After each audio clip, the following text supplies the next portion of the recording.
हाय, स्नेहल्स रेसिपीजमध्ये आपलं स्वागत आहे आणि आजची आपली नवीन रेसिपी आहे आणि सुंदर अशी पाणीपुरी आणि तेही अगदी हेल्दी. आपण अर्धा कप मूग घेतलेले आहेत, हिरवे मूग, आणि त्यानंतर आपण 4 बटाटे घेतलेले आहेत. ते सुद्धा आपण स्वच्छ धुवून उकडून घ्यायचे आहेत. आपण हे दोन्हीही एकत्र घातलेलं आहे कारण आपण दोन्हीही स्वच्छ धुवून घेतलेलं आहे. आणि त्यामध्ये आपण साधारणतः 1.5 ग्लास पाणी घालणार आहोत. त्यानंतर आपण साधारणतः 4 शिट्ट्या करणार आहोत आणि मस्त अगदी छान शिजून द्यायचं आहे. त्याच्यानंतर आपण हिरवी चटणी बघूयात कशी बनवायची. 5 ते 6 लसूण पाकळ्या आपण घेतलेल्या आहेत. त्यामध्ये 3 हिरव्या मिरच्या मी घातलेल्या आहेत आणि तिखट जर कमी जास्त हवं असेल तर तुम्ही मिरची कमी जास्त करू शकता. त्यानंतर आपण पाव इंच आलं घ्यायचं आहे. आलं जास्त घ्यायचं नाही. आणि 1 वाटी आपण पुदिना घेतलेला आहे. पुदिन्याच्या चटणीसाठी पुदिना हा जास्त लागतो. स्वच्छ धुवून आपण पुदिना घेतलेला आहे आणि तो एका मिक्सरच्या भांड्यात आपण घातलेला आहे. आणि कोथिंबीरसुद्धा जेवढी पुदिना असेल तेवढी वापरली तरीही चालेल, पण माझ्याकडे कोथिंबीर अवेलेबल नाही म्हणून मी घातलेली नाही. पण कोथिंबीरीने सुद्धा खूप छान अशी चव येते आणि एक पाण्याला असा डार्क हिरवा कलर असा येतो. अर्धा चमचा मीठ घातलेलं आहे आणि आपण आता हे सगळं बारीक करून घ्यायचं आहे. थोडंसं पाणी घालून आपण पेस्ट करणार आहोत पूर्ण. आता ही हिरवी चटणी म्हणजेच पुदिन्याची चटणी आपण एका वाटीत ओतून घेणार आहोत. पूर्ण साधारणतः 250 ग्रॅमची वाटी आपल्याला पाणी करून घ्यायचं आहे हिरव्या चटणीचं. त्यानंतर आपले बटाटे उकडलेले आहेत आणि मूगसुद्धा शिजलेले आहेत. आणि चला तर आपण बटाटे आता आपण स्मॅश करून घ्यायचे आहेत आणि मूगसुद्धा आपण रवीने पूर्ण बारीक असे हे करायचे आहेत. आपण मूग रवीनेच मिक्स करायचे आहेत कारण आपल्याला पूर्ण स्मॅशही नाही करायचा आणि जास्त मोठेही नाही ठेवायचे. साधारणतः मध्यम आपण मूग बारीक करायचे आहेत जेणेकरून आपल्या पुरीमध्ये छान त्याचं टेक्स्चर दिसेल. चवीला ही पाणीपुरी खूप छान लागते आणि प्लीज तुम्ही ट्राय करा. आणि जर तुम्हाला ही पाणीपुरी आवडली तर मला लाईक करा, शेअर करा आणि सबस्क्राईब करा. आता हे आपण बारीक केलेलं पाणी आहे मुगाचं ते आपण एका पातेल्यात घेऊयात ओतून.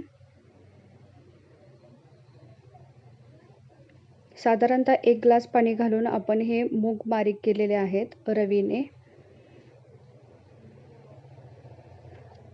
अर्धा कप मूग आणि 4 बटाटे, साधारणतः 1.5 लिटर पाणीपुरीचं पाणी होतं.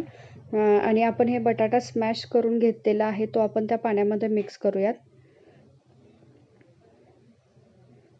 शिजताना घातलेलं पाणी आणि त्यानंतर आपण पाणी मूग बारीक करताना जे पाणी घातलेलं आहे आणि हे सगळं आपण स्मॅश करून त्यानंतर आपल्याला 1 लिटरचा तांब्या पण त्यामध्ये ओतणार आहे.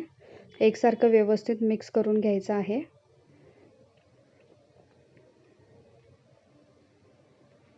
आता आपण त्यामध्ये पुदिन्याची चटणी घालणार आहोत 1 वाटी. त्यानंतर परत आपण मिक्स करणार आहोत. त्यानंतर आपण आता चिंचेची चटणी आपण 1 वाटी घालणार आहोत आणि या चिंचेची चटणीची रेसिपी पहिला मी टाकलेली आहे, तरीसुद्धा मी ही लिंक डिस्क्रिप्शन बॉक्समध्ये देते. चिंचेची चटणी कशी बनवायची. आणि ही सुद्धा 250 ग्रॅमची वाटी आपल्याला घट्ट चिंचेचा कोळ पाहिजे जेणेकरून आपली टेस्ट खूप खमंग आणि अगदी मस्त होईल.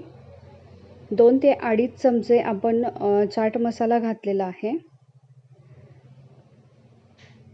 साधारणतः एवढ्या मिश्रणाचं आपण 1 ते 1.5 लिटर पाणी बनवू शकतो. हे पाणी आपल्याला जास्त पातळही बनवायचं नाही आणि जास्त घट्टसुद्धा बनवायचं नाही आहे. व्यवस्थित मिक्स करून अर्धा चमचा मीठ घालतोय.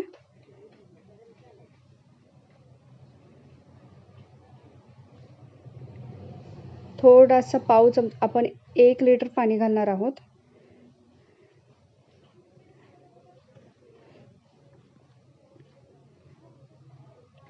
पाव चमचा आपण हिरवा कलर घालणार आहोत किंवा चिमूटभर घातलात तरीही चालेल. आणि आपण व्यवस्थित मिक्स करायचं आहे. खूप खमंग आणि अप्रतिम अशी ही पाणीपुरी होते आणि हेल्दी प्लीज तुम्ही ट्राय करा. आता आपण पुऱ्या तळून घेतलेल्या आहेत. ह्या आपल्या पुऱ्यासुद्धा तळून झालेल्या आहेत आणि आता आपण एक एक डिश सर्व करूयात. फरसाण आणि अगदी थोडीशी कोथिंबीर घेतलेली आहे.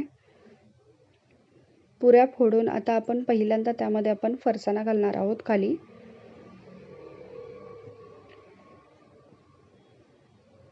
बारीक चिरलेला कांदा, पाणीपुरीचं पाणी जे आपण घरी आत्ता बनवलं ते, आणि बारीक शेव, त्यानंतर कोथिंबीर आणि त्यानंतर फरसाणा. चला तर आता या पद्धतीने आपण पाणीपुरी सर्व करूयात. आणि प्लीज तुम्ही ट्राय करा.